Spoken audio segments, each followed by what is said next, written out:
Hi, and welcome to another episode of the Thoughtful Talent Show. I'm Jen Werner of Jen Werner Coaching. And I'm Chad Ahern of Talent Teams Consulting. And today we have two amazing other coaches joining us to talk about adaptability, our CliftonStrengths for this week. I have the privilege of introducing Marisol von Appen. I hope I'm saying that correctly, Marisol. Yes, very well. She is a fellow Eat to Grow and Gallup-Certified Strengths coach with a background in mediation and conflict management. She, along with her wife, Anya, and dog, Sammy, own and run their company, Compass. I hope I'm saying with the German, from their home in Bielefeld, Germany. Bielefeld, excuse me. It's okay. She and Anya help leaders and teams focus on the people factor of their businesses using a fun and inspirational approach. They coach their clients to master leadership and teamwork principles. Marisol's background in the shipping industry, which I didn't even know about until our pre-show yesterday, as well as knowledge in the food-focused television, even working for the Food Network at one point, helps her bring some very unique perspectives to her work. So thank you and welcome, Marisol. Thanks for having me, Chad and Jen. Thank you. Welcome, Marisol. So good to have you. And it's my honor to introduce to you to our second guest, Josh Winter. So Josh is also a fellow Eat to Grow and Gallup certified coach. He's really unique in this one because I don't think we've ever had a guest on like him before. He is a 32-year student of the fire service from Los Angeles City. He was a fire explorer. He was a combat medic and an Army firefighter for the U.S. Army. He also volunteered with multinational agencies as a firefighter in Camp Humphreys in South Korea. And he held a paid position with NATO in the fire department in the Netherlands. So I feel like he's just been all over the place. Currently, he's in Colorado Springs, Colorado, with the fire department there. He works in the training department, is responsible for officer development. So as a strengths coach and now with Eat to Grow, I'm like, and his adaptability, I feel like this is just such we have such a treat to have him here. And you both have such diverse backgrounds. I'm super excited to share you with our audience. So welcome, Josh. Yeah, thank you. I'm happy to be here. Thank you, Jen, Chad, Marisol. Happy to be here with all of you. Thank you very much for that introduction. Absolutely. Looking forward to this. Great. So as Chad alluded to, we invited our guests today to talk about the CliftonStrengths talent theme of adaptability. Before we jump in, let's hear from our guests. Marisol, tell me where this falls for you in your top 5. Number 2, it is. All right. Awesome. Number 2. And Josh, for you? And number 3 for me. Oh, right. Right in the middle of that top 5. That's going to be good. Absolutely. It's a sweet spot in the top 5. I like to do. The sweet spot. Absolutely. Okay, great. So with that, I would like to have Chad share with us the Gallup description for adaptability. Yeah, so sure. So Gallup defines the adaptability talent theme as follows. People exceptionally talented in the adaptability theme prefer to go with the flow. They tend to be now people who take things as they come and discover the future one day at a time. So I think that's going to be a really great setup for the conversation we're going to have today. We had, just for our audience, we had a phenomenal pre-show with these two, and I'm really looking forward to the energy that they brought yesterday and have it come over here into our live show. I want to start us off with the question that we always ask our guests, just so that listeners, especially those that might be first learning about their CliftonStrengths themes and this theme in particular, how does it show up in your lives? What behaviors, what actions does this adaptability theme kind of inspire in you, or how does it play out in your life, so that people can start to recognize it maybe in themselves or in those closest to them? And Marisol, I'd love to be able to start with you.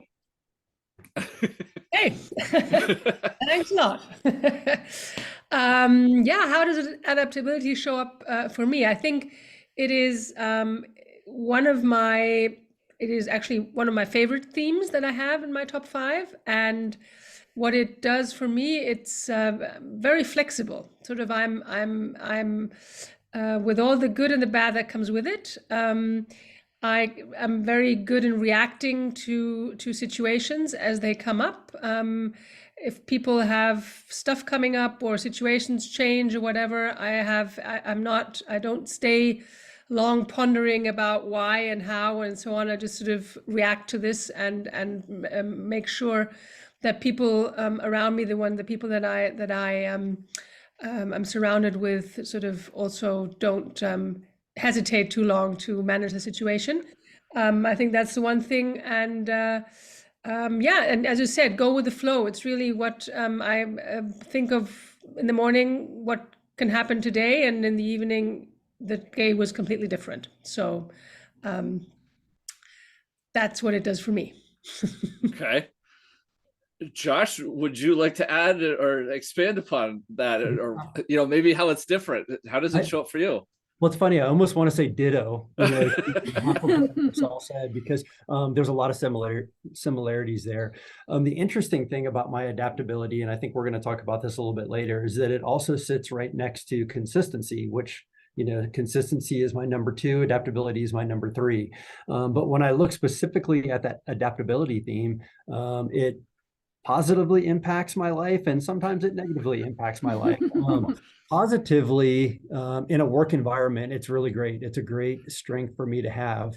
Working for the fire service, being involved in the fire service for 30 plus years, our days are never the same. We come in, which is one of the great things about being a firefighter, right? You come in the morning and we have no idea what our day is going to look like. So what I try to do and what we try to do is we try to make these very set plans for what we want our day to look like. But all it takes is that one 911 call to come in, the little red light goes off for us, a tone goes off, and our day completely changes. We could be gone for, 5 minutes getting returned back to the station, or we could be gone for the entire shift, and anything in between.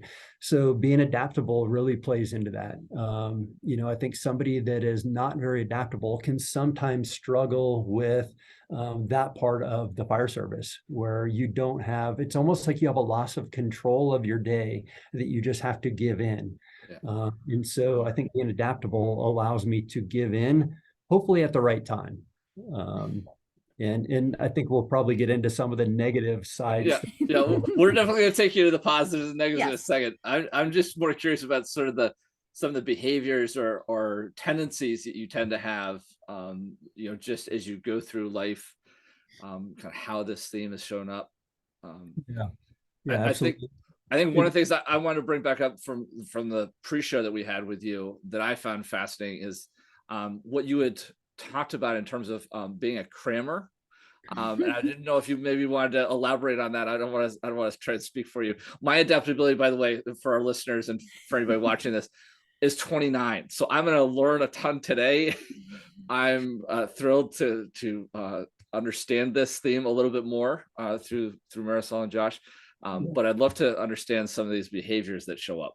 Absolutely. So let me jump on that, and then I bet you Marisol is going to be able to kind of add to what I'm going to say. But so being a crammer, it's kind of like when you're a kid growing up and you go to school and you got a test coming up. I was never the one that started studying 2 weeks before, but the night before it would be like, oh, I got this test I've got to do well on tomorrow. So let me start putting the effort in right now. So really where I spend a lot of my time is kind of like what the Gallup description said, was in that moment of looking at, okay, where am I at right now? What do I need to accomplish right now? And then just flexing my day to manage the here and the now, opposed to looking ahead to the future. So whether it be a written test or, let's say, being on a podcast, whatever that looks like, all preparation for it usually happens pretty close to last minute. Okay. Yeah, I agree to that. I would say everything else is basically, for me, it's like wasted time. I had this today, for example. There was this call that I had in the afternoon actually scheduled, and this morning I started thinking about it and what I have to concentrate on, and then it was postponed. So I think when you just said something, Josh, about last minute things and tests and so on, same here. I think it's we're very good at short-term memory. If I prepare something like 2 weeks ago or something, it's just gone. I have to look at it again anyway. For me, preparation, also we do lots of workshops and so on. Of course, I do thinking about it before. It's not that I like, tomorrow I have a workshop and I don't care about it before, but I think about it and so on. But really to sit down and really concentrate and really make something out of it that I want to use tomorrow, that is, it's better if I do it sort of last minute. Then, of course, it's a problem if like the computer breaks down or the printer or these things, yeah? But apart from that, but then again, with adaptability, we somehow always manage to find a solution. Yeah. That was pretty spot on, Marisol, for me as well. And I love hearing this from both of you, as Chad shared that his is pretty low. Mine is actually number 7, so it's not terribly low, but like Josh, it follows consistency. So I always struggled with understanding like how this was a relationship building theme versus an executing theme, because we're talking a lot about how we get things done. So do either of you or both of you want to share, I'll start with Josh this time, about the ways that that really plays to your relationships as far as like other people in your life and feeling this relationship kind of piece to adaptability? Right. Yeah. So that one can be somewhat of a struggle for me because of the consistency theme that sits next to it. Because one of the first things that people typically say about me is, "Oh, you're so easygoing. You get along with everybody. You don't stress about a lot of things."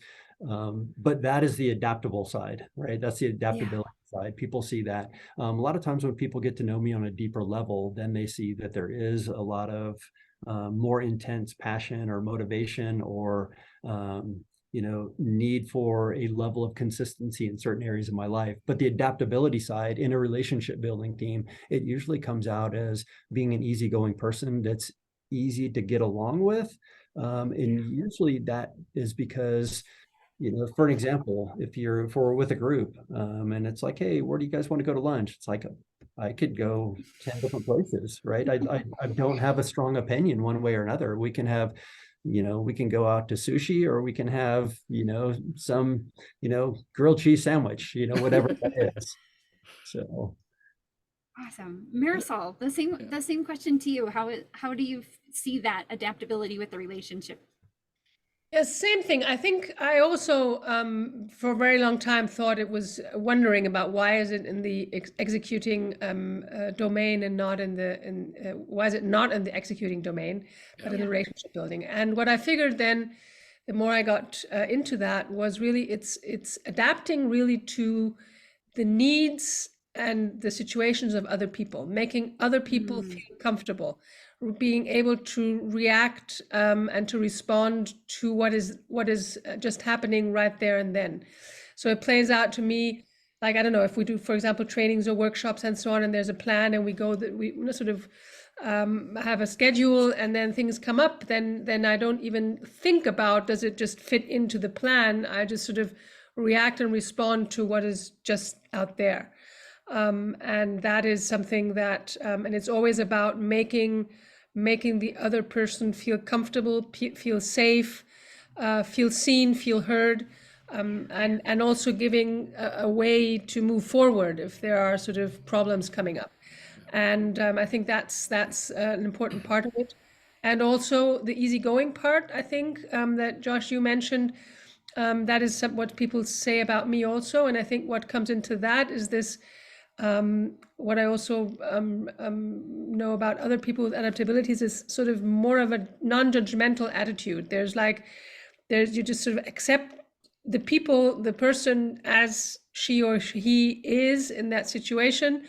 Not a lot of judgment, not a lot of expectations about how things should be. And that makes it, I think, easy for people to be around us, and us to be sort of, and by the way, regarding to food, Josh, I would say I'm easygoing, but in the end, my maximizer would then say, but I want to have the best and the closest eye too. Yeah, I like that. Nice. Yeah, I usually look at like, okay, how much is this going to cost? Right. So- Chad, So, sorry, I wanted to jump in there really Yeah, quickly. no, go ahead. You're our guest. I'll have you speak, and then I just want to share an observation I was having between what both of you had just shared. But Oh, I want your additional thoughts first. Yeah. And really what Marisol said, it really resonated with me a lot about people, because I feel the same way. I like to say non-judgmental, but then I realize it's like we judge every single day, right? That's kind of what Yeah. keeps us safe in this world. But, you know, I think it allows me to really judge for the positive, to really look for the best in people and look at, you know, what does this person bring to the table, which really ties into the whole concept of Gallup and CliftonStrengths, right? Yeah. Mhm. The observation I was going to share, first of all, thank you very much, Josh. The observation I was going to share was that we started off, you know, we'd asked about sort of how this shows up in your lives.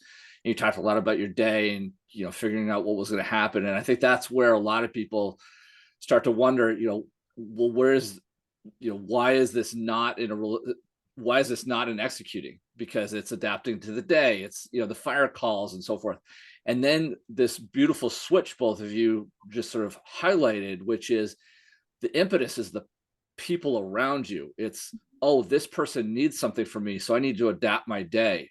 But the driver, the impetus is the people.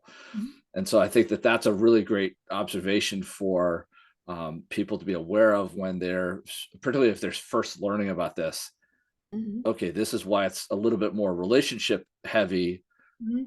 It has a follow-on effect of executing, Mhm. but the driver is the relationship. So I think I really appreciate you both highlighting that, because I think that's a big learning for me.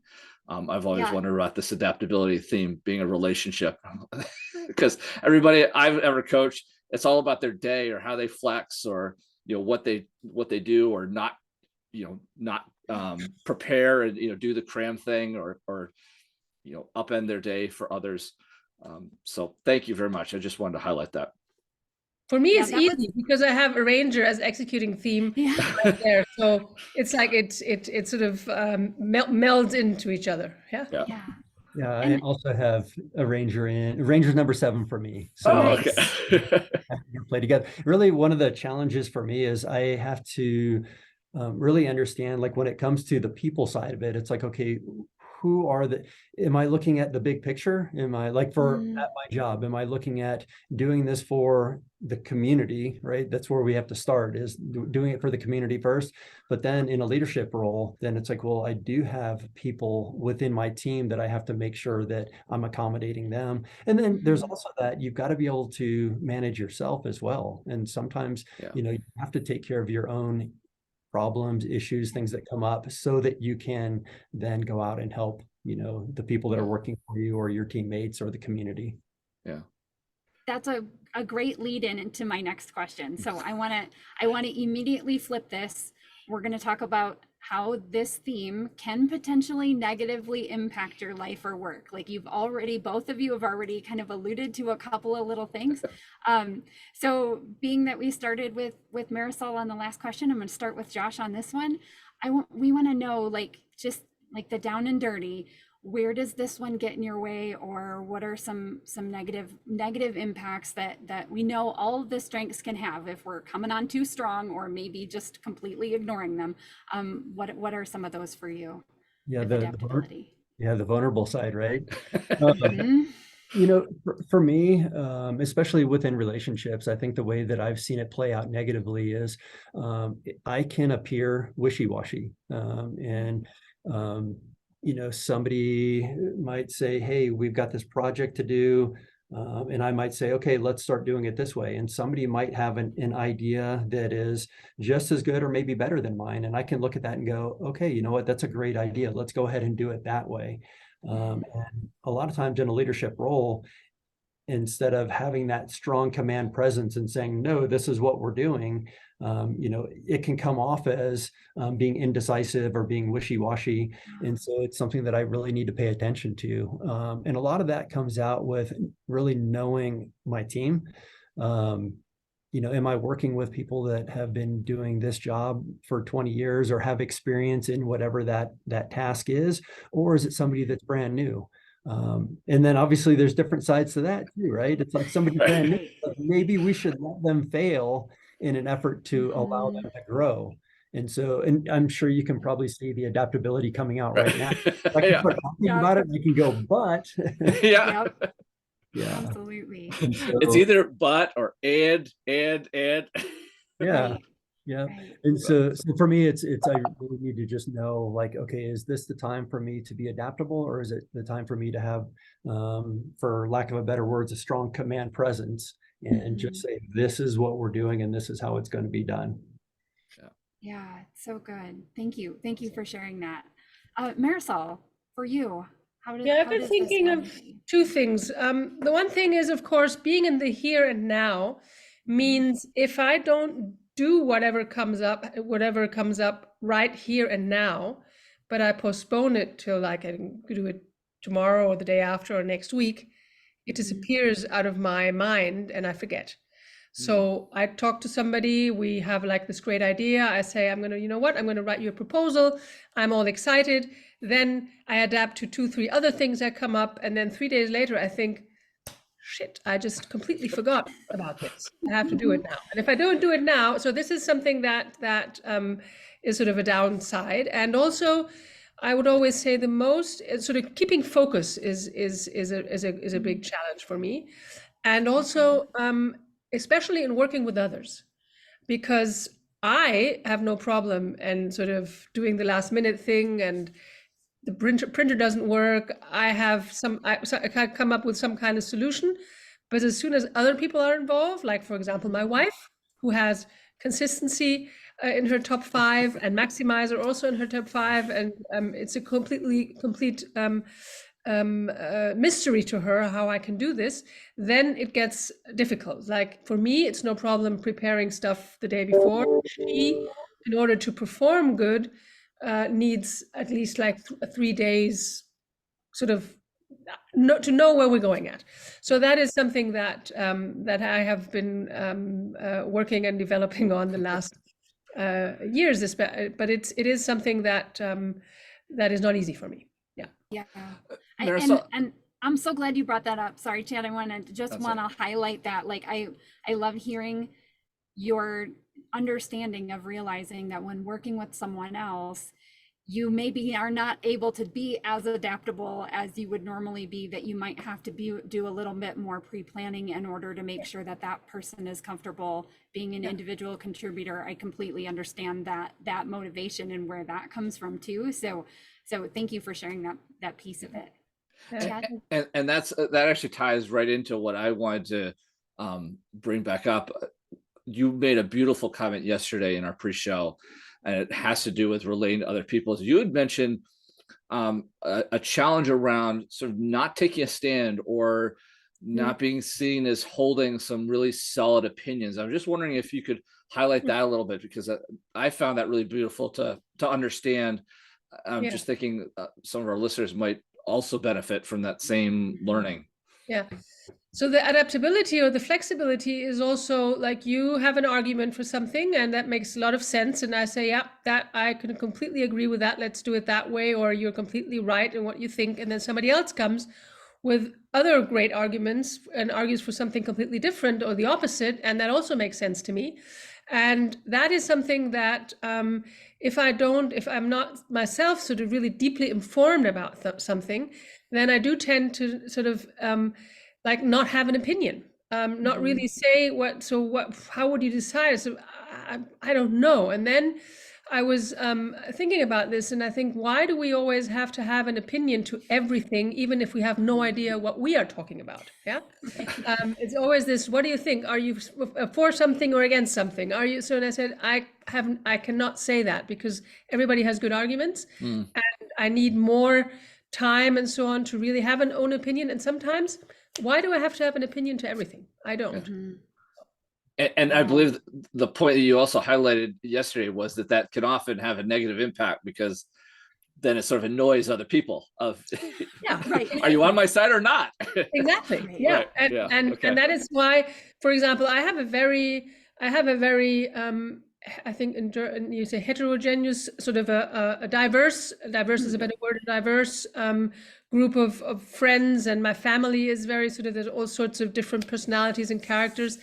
And I basically get along with everybody. And sometimes you have this thing, you have like a birthday party, and then it's like, I know these people will not get along with each other, but you know what? I don't care. It's like adapt, get along. Yeah. Yeah, it's so good. I Well, appreciate you now- bringing that back up. I know I teed that up, but I thought it was a really interesting learning from our pre-show that I wanted to make sure got onto our live show. Yeah, I'm glad you did. Thank you, Chad. Yeah. So now let's flip this, because now we've talked about those dark sides. Let's talk about like the ways that this theme has just benefited your life, your work, how you feel like it leads to your success. Marisol, I'm going to start with you this time. Well, how does it lead to my success? I think my life has been a very sort of it's like not the straight course. Nobody will be very surprised by this sort of. I go this way, and I want to be that, and I'm going to just sort of follow course. I have done a lot of curves and different things. I've been in different industries. I've sort of been in different countries and all this. So this is something that has always given me energy. I like that a lot. It has exposed me to many different influences, and also this liking to learn new things and adapting to different circumstances and environments. It has, I mean, we always have this discussion about nature or what is it? Nurture. Nurture. Nature or nurture. So am I born with adaptability, or has my life circumstances enhanced this? I lost my mother very early when I was 8 years old. And that, of course, was a situation where I, in hindsight, I managed to adapt quite well with this, and even if it was a hard time and so on, but I've done a lot of work on it. So, and this has basically given me also tools and strengths to navigate through life. So this is something I think that has turned up, and also having worked with different people in different situations, also career changes. Yeah, I've been in the shipping. I've done food television. I've done also, and then I started the coaching business and so on. And it's like, yeah, it's something that gives me energy, and that I've been successful in all these things.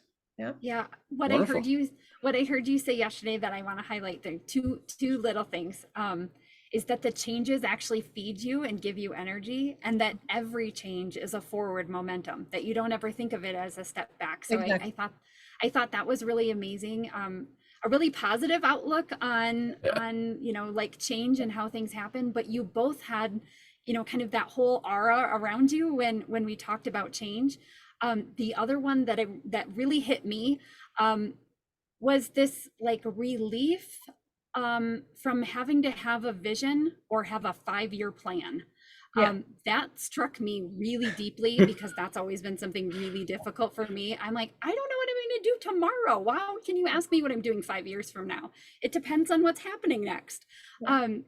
So I just thought that was really great that you were able to share that with us in the pre-show. Do you want to add anything to that, like kind of the feeling and your thoughts there?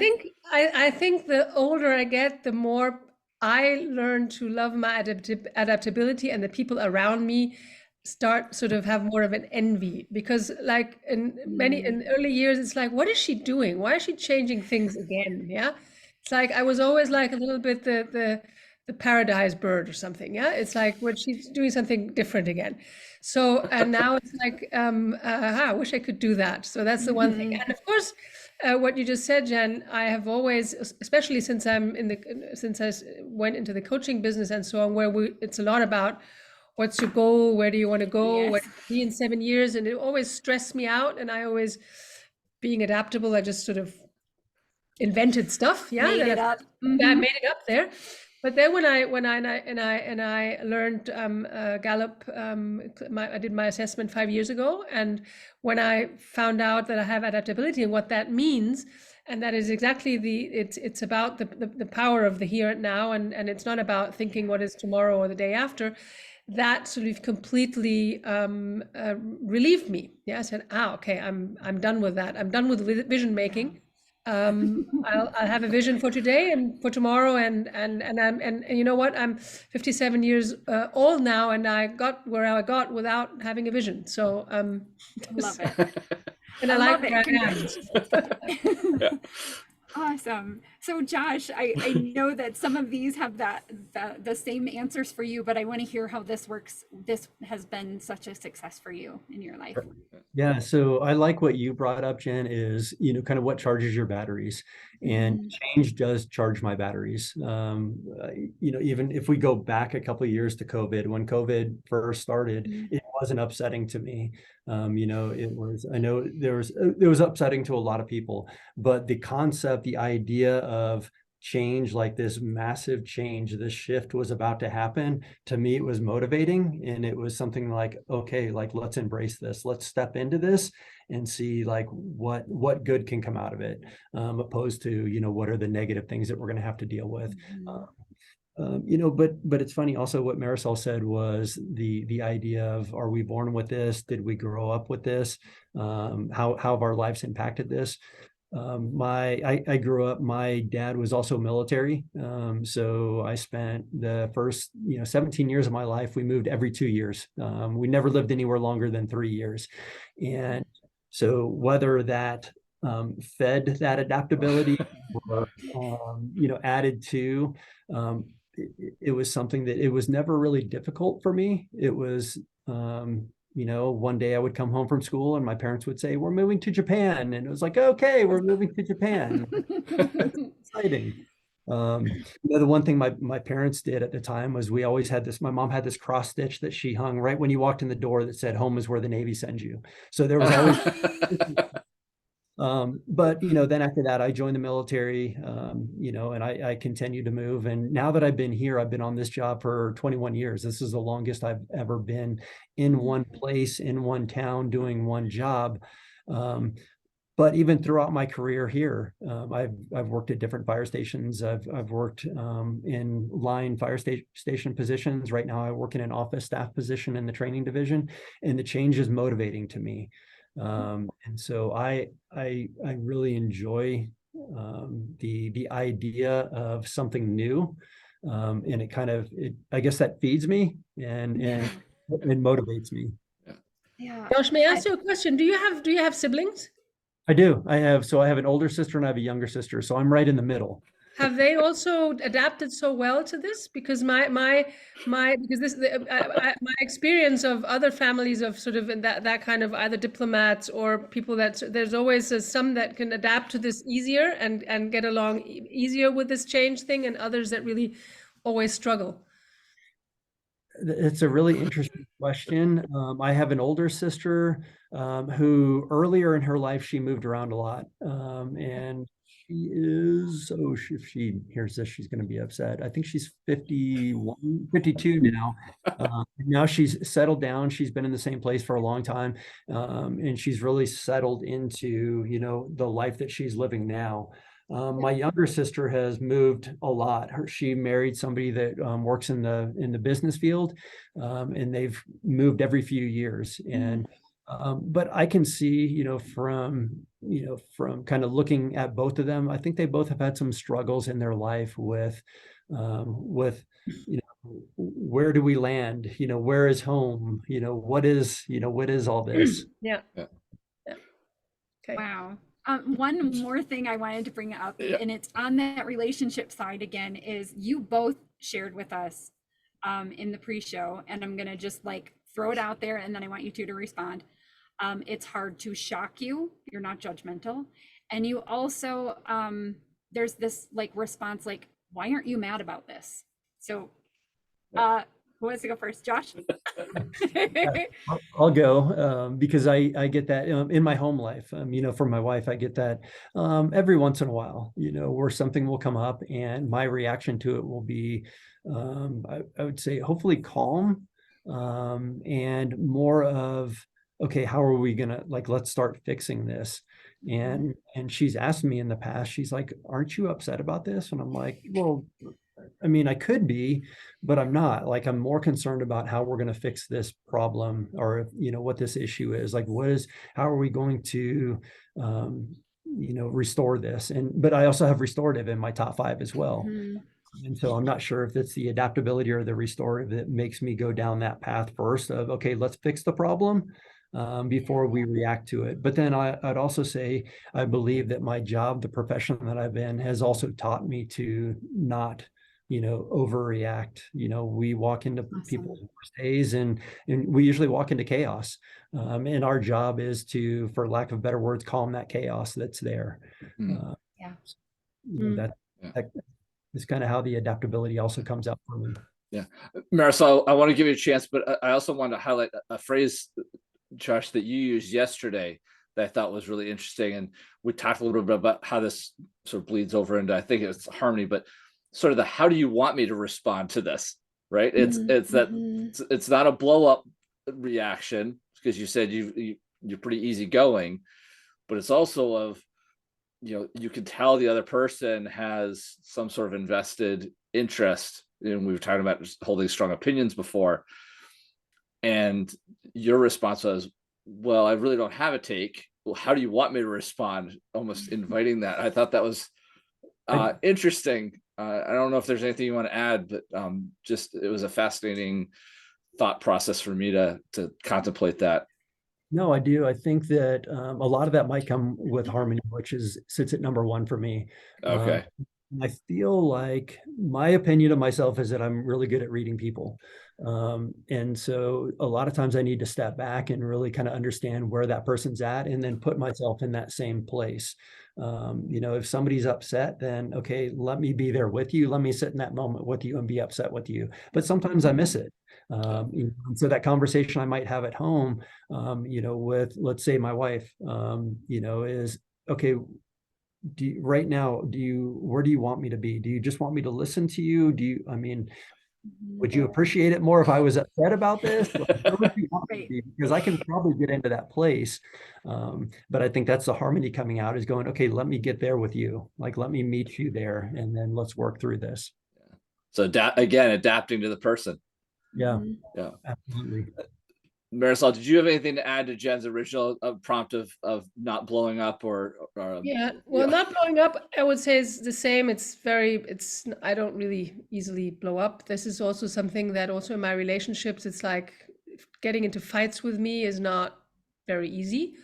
But what you just mentioned, Jan, was this, the nothing can shock me or us.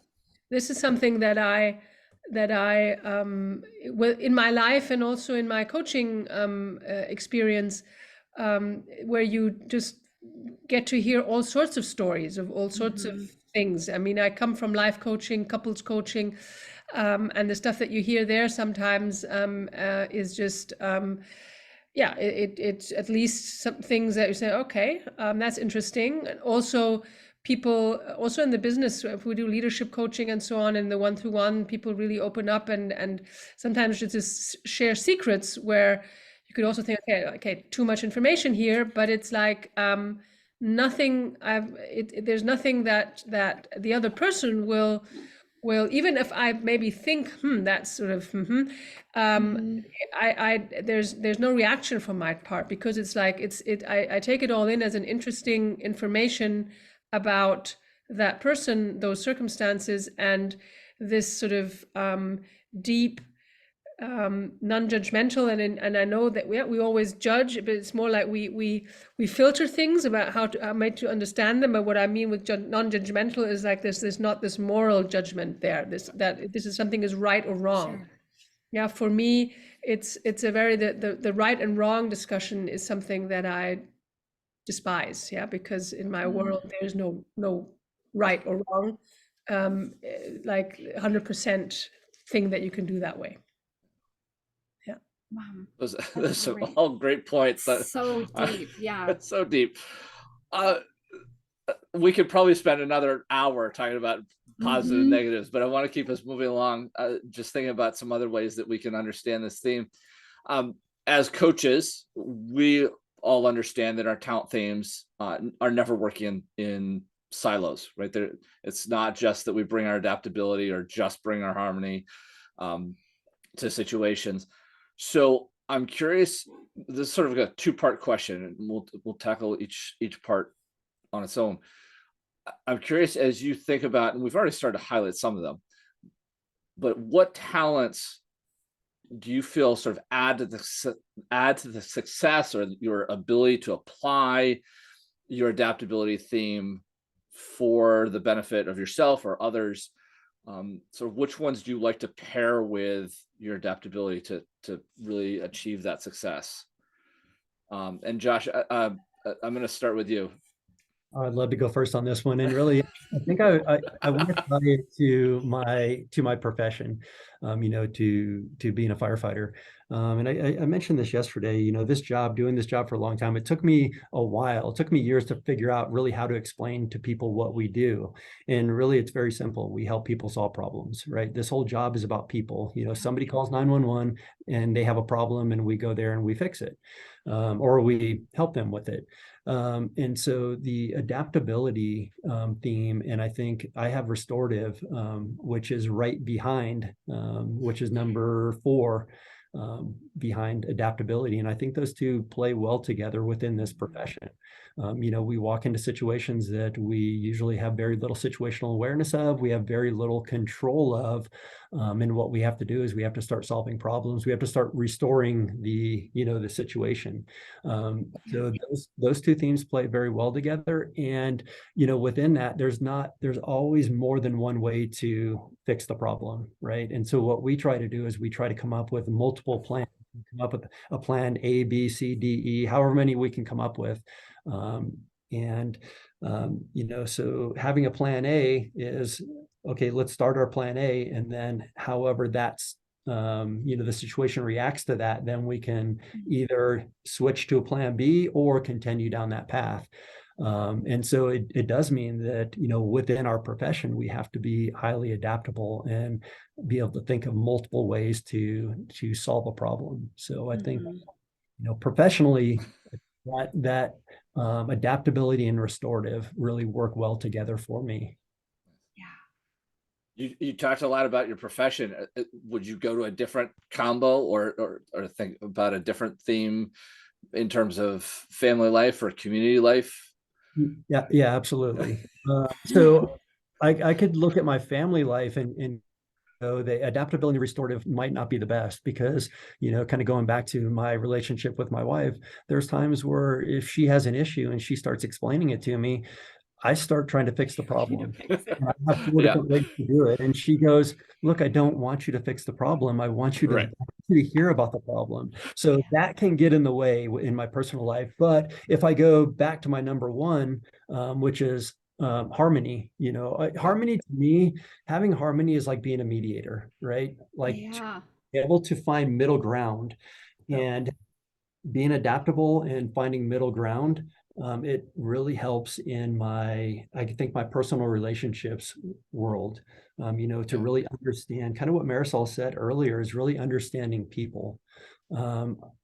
With my harmony, it does make me want to listen a little bit longer and really understand where that person's coming from before I really engage with them or get to know them. And so I think harmony and adaptability play well in my personal life. Nice. Marisol, what themes do you love to add to adaptability, season your adaptability with? Well, I would say for me, it's definitely the maximizer, which is on 1 for me. So that allows me to not always react sort of right away, but also think about, okay, what is really the best way we can do this here? And especially maybe also the most effective one, sort of effective and smart, not too much extra effort that is not worth it. So that's something that I would say helps me. And also my strategic thinking themes that are all in 6 to 10. So it's ideation, it's intellection, and it's input. Sort of having this resource of different ideas and different approaches to do things. And I think that in combination helps to bring a little bit of structure into the adaptability sometimes. Nice. All right. I love it. And I think that our listeners will like hearing that, both of you go to different themes to do slightly different things, but that they are not working, in silo. That I think those are some beautiful demonstrations of how our themes can work together in slightly different ways. And just for our listeners, you don't have to have any of the themes that they've just highlighted to make adaptability work. This is just two examples of how these two have chosen to pair the themes that they have in their top 5 or top 10 for their success. So I just wanted to put that sort of disclaimer out there for our listeners, Right. so they don't freak out that, oh, I don't have those, so I can't do anything with adaptability. That's not the case we're trying to make. The second part of my question was, just thinking about sort of theme dynamics. Are there, we've talked a little bit about adaptability going kind of down its rabbit hole of being too wishy-washy or not making a decision or not having an opinion. There are plenty of other ways that adaptability can probably go kind of down its own rabbit hole. I'm wondering if there's a theme or a set of themes that you lean on to pull yourself out of that rabbit hole. So to kind of not so much rein in or control adaptability, because we want to use it to the best way, but we also don't want to let it run amok. So what themes help you stay out of the muck? And Marisol, I'm going to start with you this time, because I gave Josh the benefit of going first last time. So yeah, I've been thinking about thinking about this, and I think for me it's the arranger. The arranger that makes me sort of think of, okay, what resources do I actually have? Yeah, and how can I arrange them, organize them? What other things can I do? Maybe I can also sort of have other people think about situations, about solutions, and so on. Yeah. So to get me out of this completely, yes, submitting myself to the needs of others. Yeah, so that I think would be one. Would be one thing. Everything's still fine. Yeah. Okay. Oh yeah, you're good. You're good. I need to put this away. So, and the other one I would say is also the connectedness. Connectedness, helping me if I sort of get lost in adapting to everything and everybody.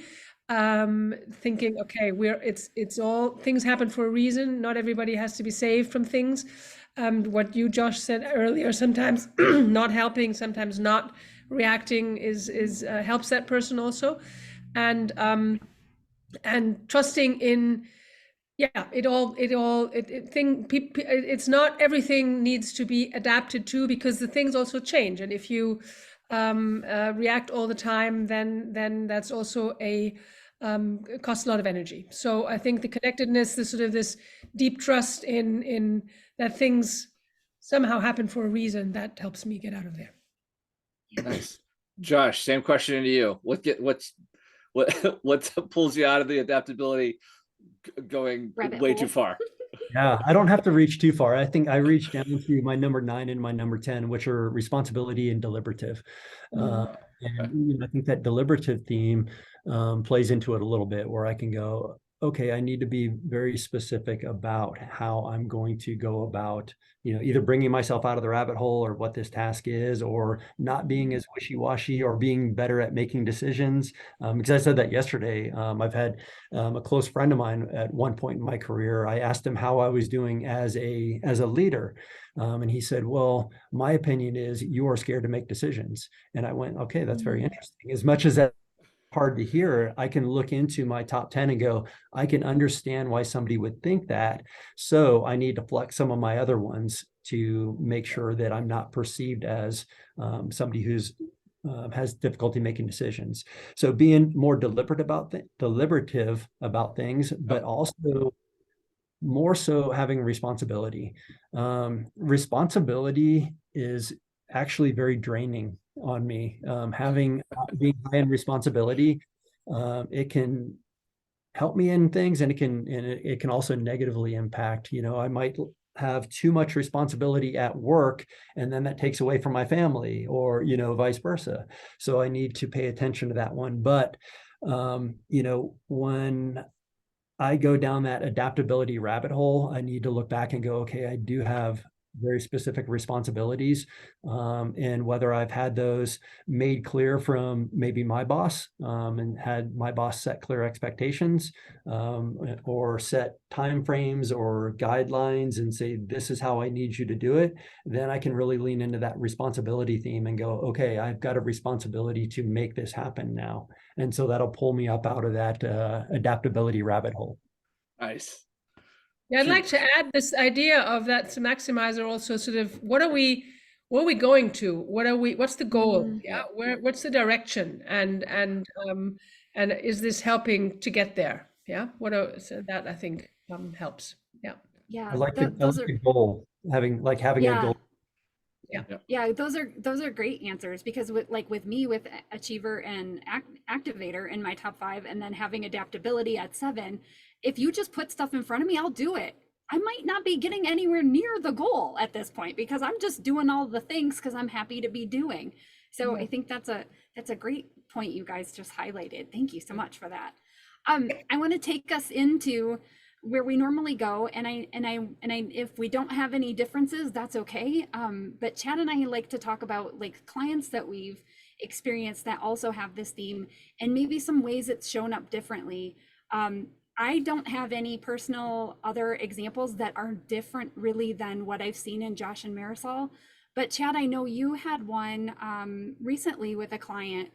Do you want to share what you shared with us in the pre-show? Yes. So I just had one, and it strikes on a lot of the things we've already talked about of, you know, bending over backwards for people.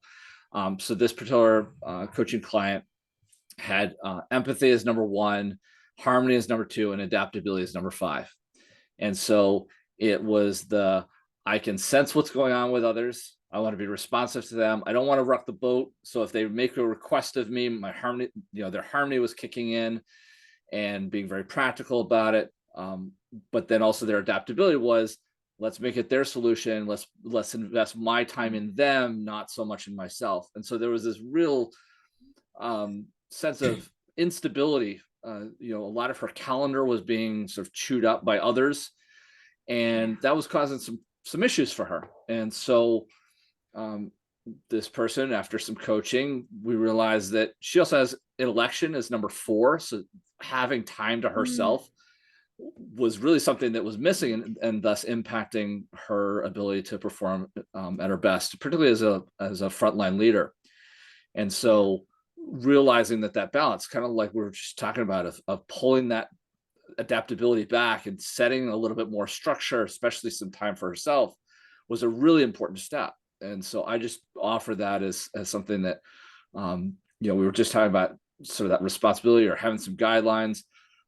That could be really helpful to keep adaptability in kind of its Goldilocks zone of, yes, you can be adaptable. Yes, you can be responsive to people that when they really need you, but also make sure you're taking care of yourself. It's kind of that old adage of, you know, put your own oxygen mask on first. You know, here I am talking to a firefighter, put your own oxygen mask on first before trying to attempt to, you know, handle the children or somebody else that's suffering. So I think it's just a real big takeaway that I got out of that interaction, particularly with that empathy and harmony, also being heavy relationship building themes. You can bend over almost too far for others and not take care of yourself. Definitely. If you don't mind, I'd like to add to that, because I can see that play out, you know, with me and within my profession as well, where we spend a lot of time setting clear expectations, you know, either as the leader, you know, as the boss, or even as the subordinate, you know, to the leader, to the boss, saying, hey, you know, as my boss, this is what I need from you. This is what I expect from you. This is, for me to be successful, this is what I need. And, you know, it also plays into this, you know, the whole, you know, CliftonStrengths process, all right, is really understanding that those people that are on our team and who are working around, and, you know, kind of a word that we've used before is guardrails, right? Is we set those guardrails so that we can, you know, be successful working together. Yeah. So Marisol, did you have anything to add before we move on? No, I think that all makes a lot of sense. I was just thinking about this theme of thinking, sort of also putting yourself in the focus, or sort of, Yeah. yeah, you have to take care of this. There's something definitely that I hadn't till now not been thinking about, that is something that can come from that theme, that is something that I know very well, also putting myself last, and not even, but not being aware of that. It's not Right. like I do lots of stuff for everybody and then, but where am I? But then it gets in, I get into this exhaustion state sometimes, and I always think, why? I haven't done anything, but this is that basically what it Yeah. is, and I'm becoming more aware of that. And yeah, thanks for that insight. Yeah. Excellent. So we've approached some pretty heavy parts of this adaptability theme, and I really appreciate both of you being so open with your own lived experiences around adaptability. One of the other exercises Jen and I have always involved in these podcasts is for those that either might be trying to understand it, those that might be trying to live with somebody or work with somebody with adaptability. We as human beings can often be much more visual learners. And so I'm just wondering if there's any sort of imagery or household objects or pop culture references that you might want to throw out as sort of a representative of this theme. We've, as I just said, we've used everything from pop culture in some of our previous episodes to household objects. But I'm just curious, Marisol, I'd like to come to you first and see if there's a particular image that comes to mind for you when you think about your adaptability theme. To me, it's really it's this water theme, and as in the Gallup description, the go with the flow. For me, it's really the river that where the water flows, and where there's more space, it sort of widens, and where there's less space, it sort of merges, and it gets faster, and it slows down, and all this adapts to whatever comes up. And that's basically, I think, the picture that I referred to. And there's one other fun one, but Josh is going to say that one. Now I'm wondering which one that is. Don't say it, I say it. If I don't. So, the water, what I picture is I picture a surfer on a wave. Nice. The wave is ever changing.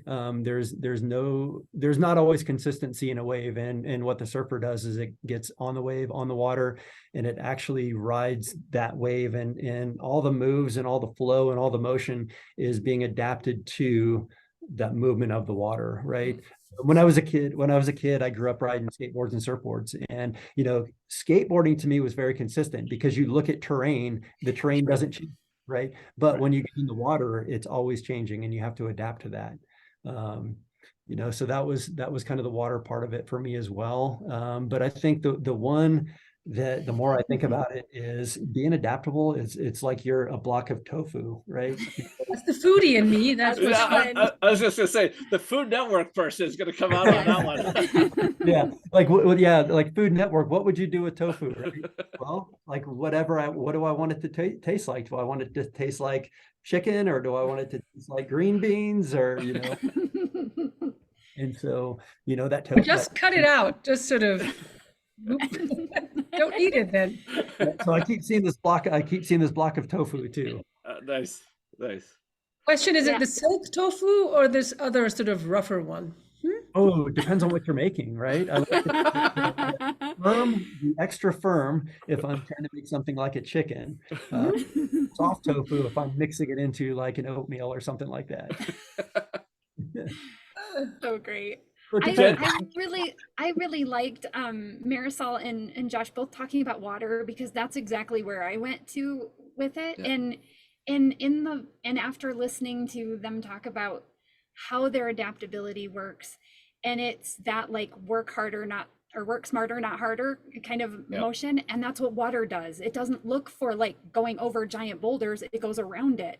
Like we see that in bridges. I was on the Colorado River a couple of days ago, and just watching the mass of the river coming downtown and bending and moving around the columns that were holding up the bridge. It's amazing to think of that and us as people, and how we bend and flow to what's needed in those around us. So I love the river idea. Yeah. I'm And sticking with that one. if you say it that way, it shows how much impact this theme also has. Yeah. Oh, good call. Yeah, definitely. So the guy with number 29 adaptability is going to throw out sort of a different image. It does still have to go with flexing, but I'm going to throw out the image of an improv actor. So you think about here, at least here in the States, you've got places like Second City, where has inspired a lot of the comedians that end up showing up on Saturday Night Live. But just the ability to take what others feed them, whether it's objects or the next line. Some of you might also be familiar with the show Whose Line Is It Anyway, which is a real very improv driven show. So it's just, that was something else that I got thinking of as we were talking about adaptability and rereading the description of the theme. So a non-water one for those of you that maybe aren't keen on getting out on surfboards and flowing down a river. So it's a good one though, because even the improv actors, they have to play off of one another. So it's again bringing that relationship piece to it. So I think it's great. It's interesting that you brought that up, because that's always been one of those skills or talents that I've never had like that. I'm like, how do these people do that? I want to do that. My communication is number 33. There you go. Well, there are different themes impacting your ability to get out and do that, but that's right. But wonderful images for all of us to consider. As we also think about, we've talked about sort of the personal side. We also know that we're always interacting with others, and we've already started to talk about some of those relationships. I want to switch it over a little bit to thinking about workplace teams or teams that we're part of, and think about what sort of advice you would give to a team member or a team leader that might how that team leader or peer might help somebody with adaptability kind of come out of that raw application. And we talked about what themes you use individually to come out of the rabbit hole. But if a team leader saw you going full tilt with your adaptability, what would be helpful for you? Or is there a theme that you'd want them to use of their own to help you come out of that that raw or rabbit hole sort of behavior? And Josh, I'm going to go to you first. So I already touched on this a little bit, but I'll try to expand on it a little bit more. So for me, for my boss, if I'm kind of going down that rabbit hole, it's really, I need clear expectations set from him. I need those guardrails set, whether it's a specific date of completion or, like I need you to be, in this place, in this time, and in your, the best version of yourself, right here. Just really clear expectations really helps me. And I think that's also because my responsibility kicks in and goes, okay, my boss is going to do this.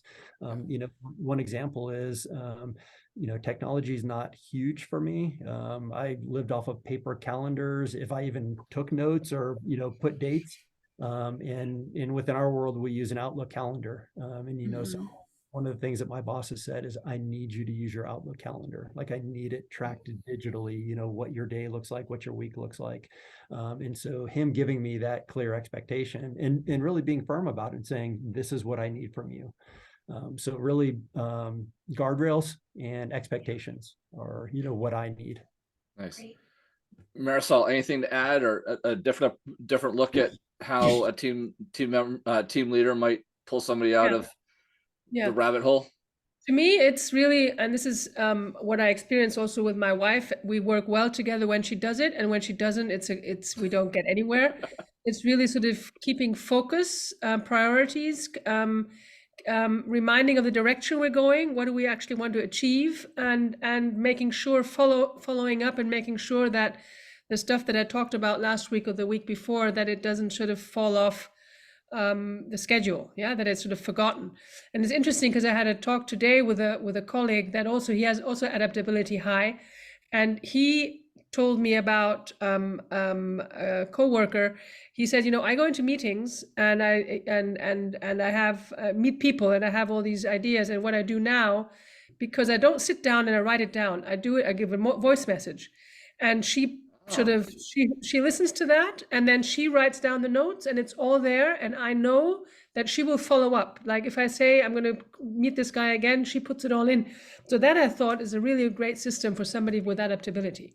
Nice. Yeah, because it's sort of right there and then, it's fresh, and somebody else needs to process this then in some way. Yeah. So and really, and to have this, somebody, to me, needs somebody to where I know the things that need to be done are not forgotten, because I forget them, even if I write them down somewhere.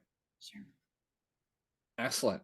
Sure. So then also thinking about, again, this theme in team dynamics, are there certain blind spots that you have become aware of? So they're maybe less blind spotty for you, but somebody that is just getting to know their adaptability theme, are there blind spots that leaders or peers can help watch out for? Sort of be that rear view mirror of watching the space that you can't, and again, how to help address that. Marisol, I'm going to come to you first for this one. Well, the one thing is really for me, the blind spot is was for a long time, to realize not everybody is as flexible, adaptable, or sort of that not everybody is like that. Yeah. So if I come up there and for me it's all very easy. I always have this example of, if people come up like a surprise visit, even with, I don't know, children and dogs or whatever, I said, "Oh, hi, welcome." Yeah. And my wife looks at me and she says, "Are you crazy?" Yeah. So this is why it's totally normal. And then of course I act that way also. I think if I show up somewhere without sort of lots of preparation, I basically expect everybody to say, well, this is the best idea that ever happened, and to be aware that is not always like that. And sort of this last minute approach, and also this other idea of really and I said this in the beginning, I have this very colorful way and done many different things and so on, and changed course. And being honest, I would say also sometimes I just took something like the easy way out. Like if it became too difficult, or there were larger challenges that I sort of was too lazy or were too challenging, whatever it is, and I just say, I'll do something else. And to be aware of, is it just an easy way out, or is it something that I really want to do this way? Becoming more aware of that, because I think for adaptability with that theme, the attraction of easy way out, because there's always you go out and you know that whatever the new way is, you're going to manage that. Mm-hmm. And sometimes to stay on track and master that challenge is sometimes the bigger achievement. And for me, for example, I'm now also, I'm in this city now, I think now 12 years, which I've never ever been anywhere for such a long time. And this is something also for me, a big achievement, sort of not to, I'm just gonna move on and do something else. So also the coaching business, I've been doing it for many years now, which is something that is something that I would always be aware of. Is it just chickening out, or what are we talking about? I think one of the images, and I do want to hear from you, Josh, and just saying, one of the images that I thought was really powerful that I came away with from our pre-show was, going back to that image of a river. The water wants to flex around the big boulder in the middle, but really the big boulder is the thing that needs to be addressed. And I think that blending of what you're talking about with that imagery was super powerful for me coming out of yesterday. Of, sometimes you just need to get the water to push the boulder down the river. and tackle the big thing, right? Instead of just finding, oh, there's this little outlet over here and go around the rock. So I appreciate you bringing that up. Josh, A, would you add anything? And B, is there something else that you have found to be a sort of a blind spot that, you know, maybe a team member or team leader has helped you identify and address? And, you know, just as others learn how they can manage theirs a little bit better. I think that managing this, a lot of times it comes down to being vulnerable, right? Vulnerability. You know, and I'll use the example that I had a coworker who's a longtime friend that I asked very specific questions to in an effort to improve my, you know, my own ability to lead, you know, to being a new company officer. I didn't know what I didn't know. And so what I've always tried to do is kind of surround myself with people that I give them the, you know, the opportunity to tell me what they see. You know, I want you to be honest. I want you to tell me, like, what do you see in me? What do you see in my decision making? What do you see in, you know, how I interact with people? And then being willing to accept the feedback from them, and then look at that and go, okay, how can I use that information to improve myself? So really just, you know, being vulnerable. And, you know, it's tricky too, because sometimes you ask the wrong person. And if you don't have the right relationship established, you know, maybe that's just damaging information that it's like, okay, it wasn't productive. So it's building relationships with the right people, who you can ask the right questions to that are going to help you use that talent, or develop that talent and say, okay, I'm highly adaptable. Here's the pros. But from what I'm hearing from my coworkers, from my peers, is that I can be perceived as this. And then so, you know, making the changes to not be perceived that way, because that might not be what, you know, if somebody says, oh, you have trouble making decisions. Well, no, I'm not having trouble making the decision. I can just see more than one right outcome from this. And yeah, I want to do what's right for the community. I want to do what's right for the, you know, the person. I want to do what's right for me. You know, how do you, you know, it's putting all those things together. Yeah. So be vulnerable. Yeah. All right. Okay. Last one, and we'll make this sort of maybe a popcorn answer, because I think you've already struck on so many of the best contributions to this theme. Is there a particular best contribution you think that this theme makes to a team? You know, you've talked a lot about how it contributes to your personal success and your personal achievements. How does this theme come into a team dynamic and provide its best? Josh. So I believe that having somebody that's highly adaptable on a team can bring a level of calm, of comfort. You know, I think that one thing that most humans probably need is some level of control in their life, right? It's like, I need to have something that I can do, that I can have control of. And when we start losing control in our life, to have that person that can adapt to the change and be comfortable in that and be able to sit in that space and be okay. I think that the teammates around that person can go, okay, like we're going to be okay. Right. So Nice. It's almost, you know, it brings comfort, I believe. Yeah. Nice. Marisol, what do you think the best contribution of this theme is to a team? Now it's my turn to say ditto. Ditto. I would say the same. I think it's sort of this welcoming and being able to really handle a lot of diversity, and with this sort of non-judgmental approach, welcoming all different ways that people can be and show up, and the ability to manage emotions, sort of to not be afraid, have an own ability to manage emotions. And with that, and that ties into what Josh said, if there's others where there's like excitement, or there's lots of friction, or anything coming up where where some people say, oh, this guy is sort of very excited, or it's mad, or whatever, and having this ability to say, okay, this is just happening now, and let's just sort of see what comes out of it. What can I add to that to calm the situation down and not be afraid of other people's emotions? Beautiful contributions. Yeah. Thank you Yeah, so much for so good. highlighting those. That as someone with deliberative and responsibility, and I know Jen can resonate with this, having a plan and knowing what's going to happen is kind of core to who we are. But we need people like you in our lives, and to make it okay to be understanding of change, and that some things need to roll. And so I really appreciate you highlighting that for others. Jen, you want to keep us moving?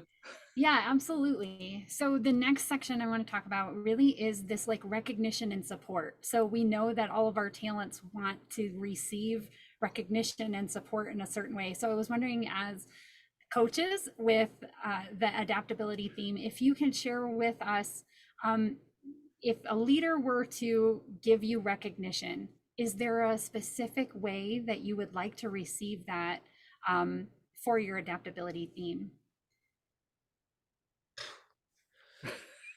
It's kind of a different one, right? Oh, what do you want us to answer now? Let me answer from the introvert. I'm actually very introverted, and it's really just how my batteries are, charged versus drained. Right. So, like, how I want to be recognized is very quiet. Okay. But when I am recognized, it is also, it's exciting. To say, hey, you were able to work through this process. You were able to be a change agent. We appreciate that, for our team. For me, it's just that verbal recognition that I'm seen for some of the strengths that I have. And so I think that really somebody recognizing that word of adaptability, right? And it keeps going back to this whole concept of CliftonStrengths. Like, if I could, hang this report on my door and somebody could walk in and go, okay, I see that adaptability theme and I see how that played out well. And if they use that word and said, hey, I really appreciate how highly adaptable you were to that changing situation that we had. To me, that would be meaningful. It would be impactful. Awesome. Nice. Marisol. Yeah, I would probably say the same. Just sort of that it is seen at all, and also to make me aware of it. Yeah, because this is, like, to me, so natural. I don't think about it, and this is what we always have, especially in our top 5. It's like, it's just a normal whatever. It's the appreciation that it is something special like all others, but this is like, and that it is seen, that it is a distinction. And I would then say also the question then, and what do you need? Yeah, and that is something, the what do you need question is an interesting question, because mostly I would say I have no idea, and and then not sort of letting go, but sort of keeping at it and say, what do you need? Yeah. Oh, I love that.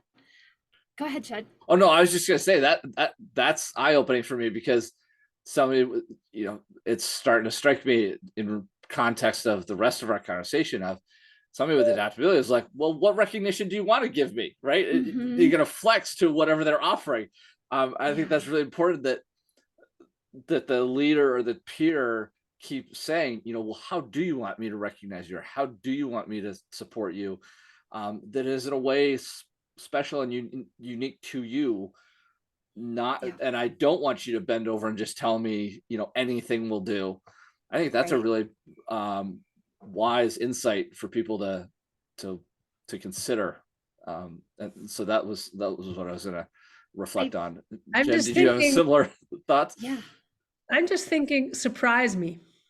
Yeah. Oh, okay. Oh, you like surprises, right? Yeah, because you guys like these changing environments. What I loved from hearing from you there too was that that we almost don't remember that these are our superpowers, because they are so normal and we're using them every day, and like you said, you guys both are dealing with these changing environments all the time. things change, people change, and you're like, yeah, just going with the flow. But to someone like Chad and I, we would tend to be a little more rigid to these changes coming to us, might need a lot more lead in to like, hey, tomorrow is going to be a rough day. I don't think you'd see Chad or I in a firefighting situation where we're just like quickly responding to something, you know, to changing things. But it's wonderful to be able to understand and see and recognize the glory of your talents and being able to bend and move and adjust instead of being stuck and rigid, and then maybe not knowing where to, Chad and I talked a lot about that in our deliberative episode, not almost being frozen in fear, not knowing what the right decision is yet because we don't have enough information, there's too much risk. And so just see, from my perspective as a heavily deliberative person, I'm going to say for Chad and I that seeing your abilities to be able to adapt to these changing environments is really wonderful. And I love that you brought that up, that sometimes we don't see our own talents as they are. So yeah, thank you for that. So on that note, yeah. I want to talk about encouragement and support. So as someone with adaptability and having maybe even leaders or peers be able to support and encourage you, what are some things that you would like from those around you for encouragement and support? Marisol, I want to start with you.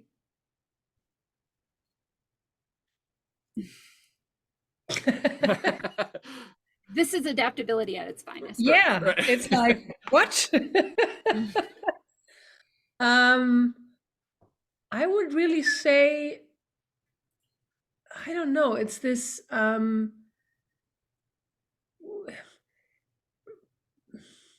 bring on the change. Yeah. Okay. Bring on the change. Bring on some.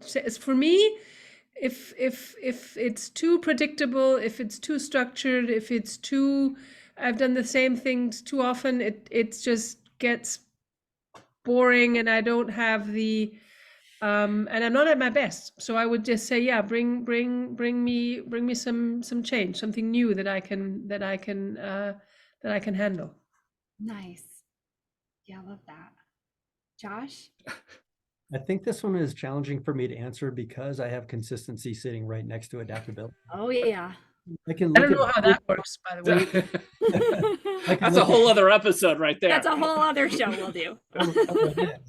You know, so I like things to be consistent, but as soon as they change, I'm okay with it. You know, and I think it's more of just an awareness of, right, the, you know, your teammates, your friends, your family, to understand that being adaptable can come out in multiple ways. It can come out as a positive, it can come out as a negative. You know, in the positive, it's like everything's good, right? But I think it's kind of understanding in those negative times where it's like, oh man, like, let's see, I could do this 5 different ways. Which one? Yeah. You know, so maybe if there is somebody that you know, that is much more consistent, should go, okay, we need to start right here. And I would go, okay, that's perfect. Let's start there. And then let's have all these other plans. So really just, I think it's just an understanding of, right, that somebody has this theme, and really getting to know that person and to see how does that theme play out in them, because it's going to be a little bit different in each of us because of the dynamics of you know, of the themes. Awesome. I keep sitting here, just my learner is number one and is just soaking all this in. So my apologies if I'm a little quiet as I'm just listening. I would like to applaud your adaptability in spending so much time with us. I'm looking at the clock, and this has probably got a little longer than we had scheduled for. So I want to bring us in for a landing here. You spent so much wonderful quality time with us and our listeners. As we close out this episode, I'm curious if each of you might have 1 or 2 things, fairly briefly, that you would really want to make sure that if listeners, especially if they've gotten to this point, really take away from the show and understanding adaptability. And so, Josh, I'm going to come to you first to see what sort of your 2 key takeaways that you'd really want to hammer home for somebody trying to understand this theme, whether it's for themselves or understanding somebody close to them? Yeah, I hope this is gonna kind of answer the question or kind of speak to what we're talking about. But one of the things that Marisol said earlier was when we're talking about judgment and I don't know if this is the right word, but I think Marisol, you said something like it's neutral, right? It's not positive, it's not negative, it's just an understanding of. And for some reason, that neutral word really resonated with me. And kind of in that adaptability, I looked at it and went, okay, being adaptable, it doesn't mean something is good or bad. It just means that you're able to change. And what I think that means is we can make that change be a positive. So I don't know if that's really kind of speaking to what you're saying, but that's really what's coming out in me is be adaptable. Like it really gives us that opportunity to take something and look at the positive, look at the good in the person, look at the good in the product, look at the good in the system, right? And just really shift and be part of the positive. Yeah, change Nice. perspective. Yeah. Yeah, absolutely. That's one great takeaway. Were there any others you want to add before I go to Marisol? No, I think like everything we talked about was just it was spot on. And I could really feel like what Marisol was saying. It's like yes, yes, yes. Mine is a little bit different, but it was really nice Right. to be on here with somebody else that is kind of in that same place and kind of responds, reacts, thinks, feels, maybe behaves very similar to the way that I do based on some of my themes. Yeah. Excellent. Well, thank you very much for sharing. Marisol, I want to hear your two key takeaways. My adaptability would throw it back at you guys. What were your key takeaways? It's basically that. Also, I would say this really, if you have change happening in your life and in your company and wherever, look out for people with high adaptability to help you manage this with confidence and calmness. Sort of that is something I think, especially when I was hearing you before, Jan, about sort of what you both need. It's like we need to have the people of adaptability really shine in these change environments, and that's what we have at the moment in the world, in our lives, all the time.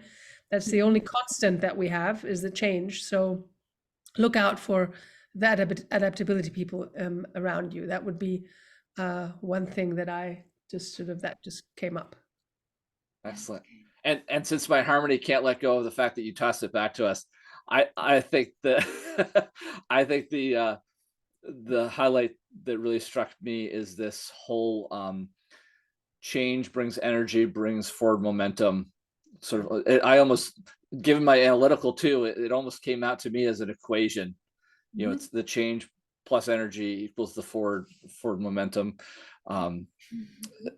That was really striking to me, and I think it's really powerful for people to understand, because there are a lot of us that don't derive energy from change. To your last point. Yeah. So that's my takeaway. Jen, in fairness, I'm going to see if there's any key takeaway that you want to drop in on this.